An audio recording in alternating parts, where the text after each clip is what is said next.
See, with the transaction cost went over by 1000%. Yes. What would you see in the next few years with the doing micro transactions will not be feasible, and how?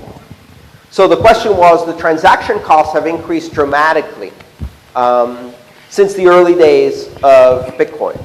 The reason for that is because the transaction costs represent real-life constraints on the scalability and resources available to Bitcoin. If I run a fully validating node with 120 gigabytes of blockchain and 10 or 20 gigabits of bandwidth a month and RAM, et cetera, that costs money. It costs me at least $20 or $30 to host it. If I run it at home, it's going to cost me more for hardware in the front end, less over the longer run, but it still has a palpable cost. So when you make a transaction, you're using the resources that I'm providing, and that has a cost. You're also using the services of the miners and various other parties in the system. The system has inherent limitations. If the price is zero, what is the demand? Basic economics. Come on, people. What is the demand for things that cost zero? Zero. Infinite. Right? There is no such thing as a free lunch. Bitcoin was able to achieve zero-fee transactions because the transaction cost was subsidized by both the mining reward and the growth in the value of Bitcoin at a rate that was faster than the number of resources that were consumed. Those days are over. And it's not because there's a block size limit. Because if you move the block size limit up, you're just opening the space for more applications. Those more applications will create demand. They'll start using resources. And pretty soon, there's competition for space on the blockchain again. And if you make it free, then it becomes infinite, and you can't manage that. We are going to see increases in the block size. So what I wanted to know, like every time we are making a transaction, we cannot run nodes like the miners do, because it would take a lot of cost. So we have to pay the miners for all of these transactions. So don't you think, like with the increasing amount of transactions, so this cost will increase and it will someday become it will get more and more centralized, as is already discussed. So overthrowing this technology of whole Bitcoin, will it be that, or can the Bitcoin be evolved from what it is? Bitcoin can be evolved, and it is evolving constantly. Bitcoin isn't a static system. It's a dynamic and evolving system. The rate of innovation has exploded over the last few years. You're not paying transactions to miners because they're running nodes. And if you ran your own nodes, you'd still have to pay transaction fees. And those transaction fees are not paid to miners because miners are doing something evil or whatever. They're paid to miners because we need constraints on the system in order to be able to determine which transactions are worth propagating and which ones are not. There are two ways to achieve that goal. One way is to say, we will have someone decide whether a transaction is worth propagating or spam. That is a very dangerous power to give to anyone.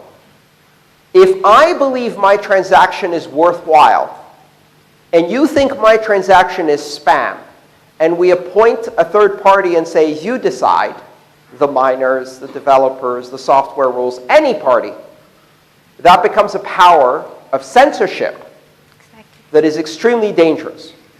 Bitcoin instead chooses to use a market-based mechanism that says, your transaction is worthwhile if you believe it is worthwhile enough to assign a fee to it that is competitive vis-a-vis all of the other transactions that people are trying to make.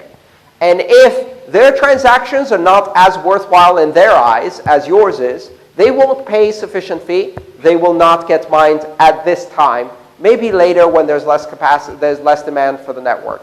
That is a market-based solution that ensures we do not put anyone in charge. It does not escalate by the number of transactions unless we stop evolving the system.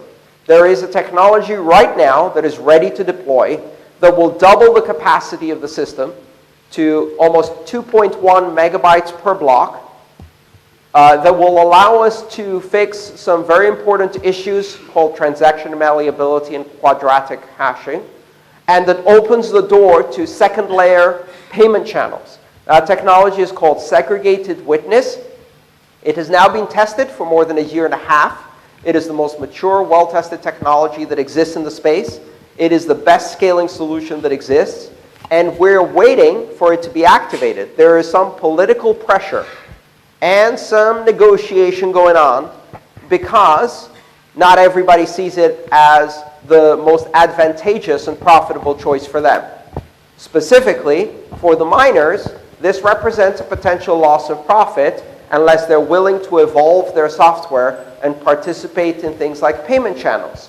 Why do that when they can just earn more fees on the base network right now? And so they're blockading this solution and proposing a different solution which gives them more power. This is a political decision. It's not easy to resolve because no one's in charge, but I have advocated that I think SegWit, which is ready now and is a great solution, should be done first, and then we should probably do a block size increase afterwards within the next couple of years to further expand the capacity. Otherwise, and this is important to understand, otherwise it doesn't mean Bitcoin stops working. It means Bitcoin becomes something very specific. It specializes. If we choose not to expand the scale of the network, then what we are saying is Bitcoin is the system for doing extremely high security transactions that, as a result, are expensive. What is the value of a global, uncensorable transaction that is guaranteed settled within 10 minutes?